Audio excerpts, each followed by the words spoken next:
Assalamualaikum dan selamat sejahtera kelas. Hari ini kita sambung lagi peristiwa saling eksklusif dan peristiwa tidak saling eksklusif ya. Okay, so standard pembelajaran kita ialah membezakan peristiwa saling eksklusif dan peristiwa tidak saling eksklusif. So apa dia peristiwa saling eksklusif ini? Okay, peristiwa gabungan A dan B dikenali sebagai peristiwa saling eksklusif sekiranya tidak ada persilangan di antara peristiwa A dengan peristiwa B. Maksudnya kalau saling eksklusif, okay, maka tidak ada persilangan. Maksud tidak ada persilangan ialah maksudnya benda tu tidak boleh berlaku serentak. Boleh tengok contoh di sini. Okay, A, pekerja bergaji kurang 2,500. Kemudian B, pekerja perlu bayar cukai pendapatan. Dan C, pekerja pergi bekerja dengan menaiki kereta.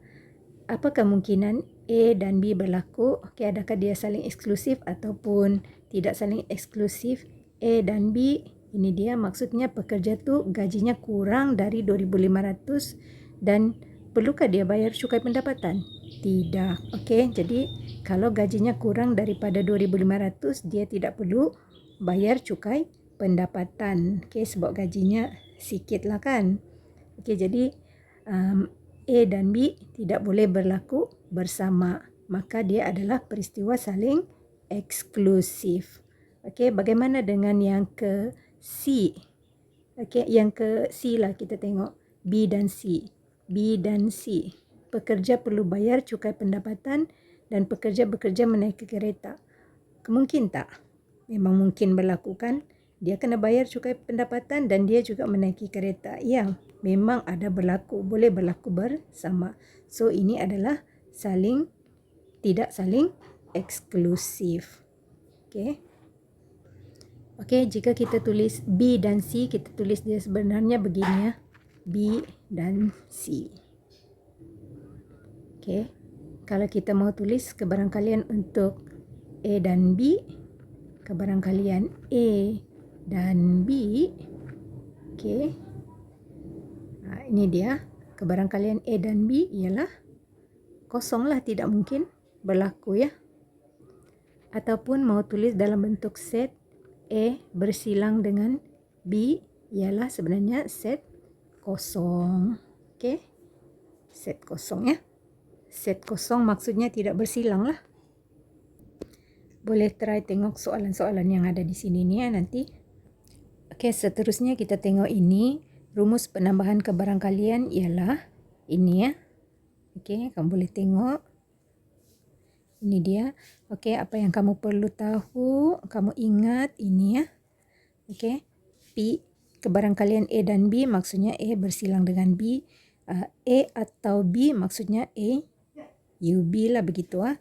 Jadi dia punya formula ialah kalau kebarangkalian A kesatuan B sama dengan kebarangkalian A tambah dengan kebarangkalian B tolak dengan persilangan dia ah. Kalau kamu tidak tolak maksudnya kamu kira dua kali lah nanti ya. Jadi maksudnya ini dia. Okey, kita katalah cikgu bagi contoh untuk saling tidak saling eksklusif ni. Katalah cikgu bagi contoh menggunakan bilangan unsur lah. Jadi kalau kita diminta mengira berapakah unsur yang ada di dalam ni, jumlah unsurnya sebenarnya adalah 3, 4, 5, 6. Ada 6 kan sebenarnya. Jadi kalau kita mau kira A tambah B, kita tidak bolehlah tambah A. Dalam A kita tahu ada 3 kan. Okey, dalam A ada 3. Dalam B pula ada berapa tu? Ada 5. Jadi kalau kita tambah sahaja 3 tambah 5, jawapan kita adalah 8. Sedangkan kita tahu sebenarnya jumlah keseluruhan yang ada dalam A B ni ialah ada 6. Jadi macam mana caranya? Kita kena tolak dengan dia punya persilangan. Jadi tolak persilangan maksudnya tolak 2. Okey. Jadi tolak 2 baru kita dapat jawapan yang betul iaitu 6. Apa itu 2 ni? 2 ni sebenarnya adalah dia punya persilangan. Okey. A bersilang dengan B. Okey.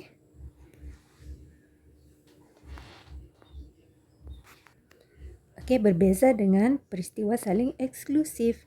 Okey, untuk kita dapatkan A kesatuan B, kita just tambah ini dan ini. Okey, kita tahu kalau di sini 5, di sini 3, so tambah sajalah 5 tambah 3. Tidak ada apa yang perlu ditolak sebab tiada persilangan. Okey.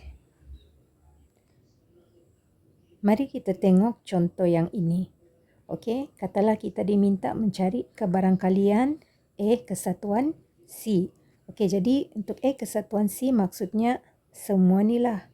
Dari sini sampai sini. So, kalau kita kira di sini, kita ada 1, 2, 3, 4, 5, 6, 7. Ada 7 per 9 sebenarnya dia punya jawapan. Okey, jadi mari kita gunakan formula. Betul ke tidak kalau kita guna formula? Okey, jika kita guna formula, formulanya ialah PA, okey, kebarangkalian A tambah dengan kebarangkalian C. Okey, jadi kebarangkalian A tambah dengan kebarangkalian C. Okey, dalam A ada berapa? 1, 2, 3, 4. Ada 4 per 9. Okey. Ada 4 per 9. Okey, tambah dengan kebarangkalian C ada apa? Kebarangkalian C pula ini ya. Ada 1, 2, 3, 4 juga. 4 per 9. Okey, jadi ada persilangan ke tidak? Ada ya, dia punya persilangan. Mana persilangannya? Ini dia persilangannya ni, nombor 2. So, ada berapa biji dalam tu? Ada 1. Jadi 1 per 9. Okey, dalam ni kita ada 9 ya. 1, 2, 3, 4, 5, 6, 7, 8. B tak masuk ah. 8, 9. Okey, B tu dia punya set. Okey, jadi kita tekanlah kalkulator, tengok apa dia punya jawapan. So, kamu akan dapat 7 per 9 iaitu sama dengan dia punya asal tu. Okey, ini dia 7 per 9, ini pun 7 per 9. Maka terbuktilah okey formula kita. Okey, ini dia formula. Okey. Formula kita ni betul lah. Oops. Okey. Okey, seterusnya kamu try dulu tengok mana-mana contoh. Okey, kalau ada masalah nanti kita bincang semula, okey?